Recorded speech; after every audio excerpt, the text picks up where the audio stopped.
2025, 1 bilhão de pessoas que vivem nas grandes cidades ao redor do planeta poderão ficar sem água. No Brasil, a falta de chuva nos grandes centros urbanos provocou a redução dos principais reservatórios do país. Por outro lado, se tivéssemos um cuidado maior com a água, esta situação poderia ser diferente. E você, valoriza este bem natural que um dia pode acabar? Qual é a sua relação com a água?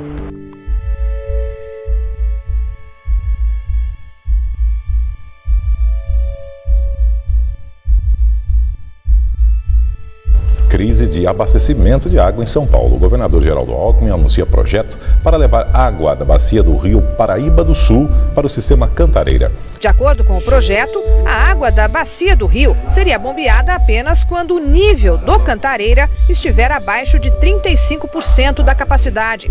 Hoje está abaixo de 15%.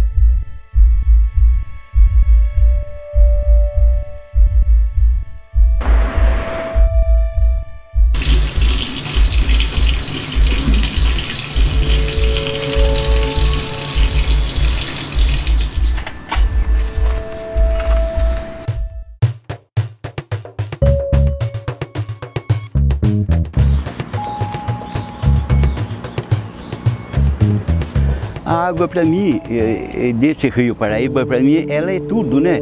Porque além de eu tirar o sustento dali, né? Então ela, para mim, significa tudo na minha vida, né?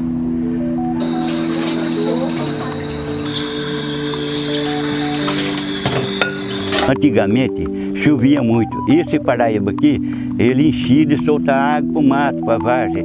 Então os peixes davam a pirancema lá no mato, ele criava lá. Quando a água baixava, os peixes já voltavam tudo grandinho para o rio. Então tinha muito, né? Então agora já não tem mais enchente. É isso aí, a falta de peixe hoje em dia, é isso aí, falta de água também, né? O problema maior é não chover, principalmente em cima dos locais das represas. Então, por exemplo, isso pode ser por um aspecto muito simples. Olha só, você tem uma quantidade de água muito grande acumulada ali, ocorre a evaporação da água, gera uma corrente de convecção que sobe em direção à atmosfera. E essa corrente de convecção impede que nuvens se acumulem naquele ponto e precipite naquele local.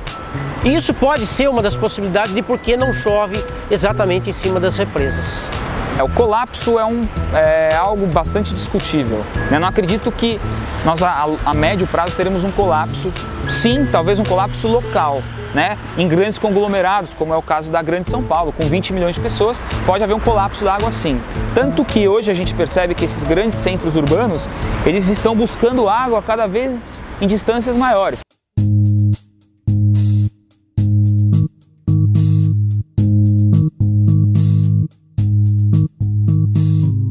Hoje, esta situação que aí está, no final desse verão, com esses reservatórios com capacidade reduzida para manter esse nível d'água, é sim uma preocupação para todos nós. O Comitê de Bacias do Paraíba do Sul tem discutido isso bastante, tem avançado no processo, mas ainda precisamos atingir níveis melhores de consciência e de uso racional da água. Independente se você está pagando ou não, nós temos que ter a conscientização de conservar ela. Então, às vezes a pessoa diz assim, eu estou pagando mesmo, então vou lavar aqui a calçada com um jato d'água, com chamada vassoura hidráulica, ou então estou lavando a roupa, deixa essa água caindo aí, ou então eu estou... esses sistemas de descargas antigos que tem lá que se aperta o vaso sanitário e esquece o dedo lá, as válvulas antigas. Tenho mais cuidado, porque faltou água em casa, meu Deus, faltou tudo, né? Então, para eles que tenham mais cuidado, né?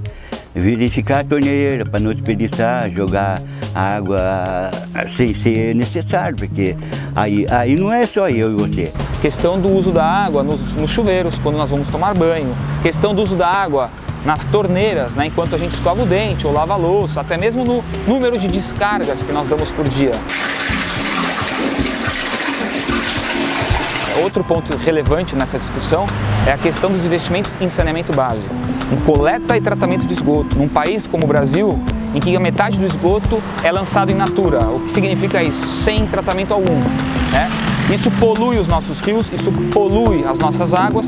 Água essa que demanda de muito dinheiro público para ser limpa, né? São vários produtos que devem ser comprados com o dinheiro público, né? Então é investimento maciço na limpeza desses recursos que poderiam ser diminuídos se houvesse investimento adequado, investimento de maneira eficiente.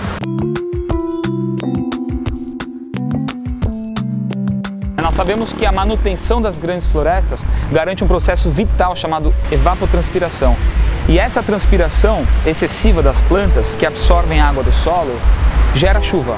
E essa chuva se distribui por várias áreas. Por exemplo, as chuvas no Sudeste, parte delas vem exatamente da evapotranspiração da floresta amazônica. Então, desmatar a floresta diminui a quantidade de chuvas, diminui a quantidade de água. Então, problemas envolvendo o desmatamento, que foi uma questão muito discutida no novo Código Florestal implantado há 2 anos, são problemas que estão relacionados diretamente com a disponibilidade de água para as futuras gerações. O que acontece, por exemplo, nas situações das cabeceiras dos rios, das nascentes? São as áreas que devem ser mais preservadas, são as áreas que devem ter mais vegetação, porque a vegetação, não só o fato dela coletar a água através dos galhos, né, fazer com que a água escoa, ela também reduz o impacto da gota na superfície do solo, né? Ela cria uma cama de folhas na superfície do solo, reduzindo a possibilidade de escoamento rápido sobre a superfície, possibilitando que infiltre mais água no solo e com isso abastecendo mais os aquíferos. Então uma das possibilidades de fazer isso em termos de produção de água numa bacia hidrográfica seria exatamente aumentar a vegetação que durante 500 anos nós viemos degradando. Eu criei 8 filhos, que nem eu falei para vocês, mas sempre eu já incentivei ele a partir para um outro lado, porque eu parece que já estava adivinhando que ia chegar nesse ponto, né? Porque no meu tempo, você saía no Rio Paraíba, você pegava contigo o que você quisesse de peixe. Então hoje já não tem mais. Então eu já, parece que estava adivinhando, já desviei ele para um outro lado, cada um pegou seu rumo, né? E tá só o velho aqui, que o velho não tem o que fazer mais. Esses cascudos aí, viu? Você vê como é que tá, que diferença que deu. Para 20 quilos que a gente pegava em uma noite, para pegar isso aqui em uma noite. Acho que nós vamos ter este ano um alerta em função desse verão que está acabando, que está terminando. Nós temos que ter os olhos voltados para a educação ambiental e para a conscientização do melhor uso da água, porque a água é um bem público de uso comum, só que ela precisa ser respeitada. O papel do cidadão nessa questão problemática da água, ele é fundamental. Afinal de contas, as mudanças elas se dão quando o indivíduo, de alguma maneira, ele percebe a problemática e ele muda o seu dia a dia. A relação que o homem tem com a água hoje, ela pode ser exprimida da seguinte forma. A vida como nós conhecemos, ela é totalmente dependente da água. Então não há dúvida que nós temos aí em torno de 70% de água, né? Cada ser humano. Então se nos falta água, falta vida. Essa é a primeira coisa. Então quer dizer, nós temos por obrigação de cuidar da água para que ela não nos falte e a gente não deixe de viver. Quem tem a sua água tem que continuar reservando, né, para não desperdiçar, né? Já pensou se abrir a torneira e não ter água?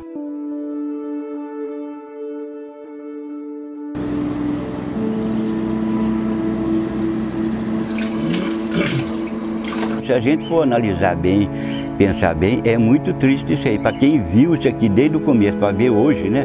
Então é triste, né? Dá um sentimento na gente, mas fazer o quê? É a realidade da vida, né? A gente tem que enfrentar.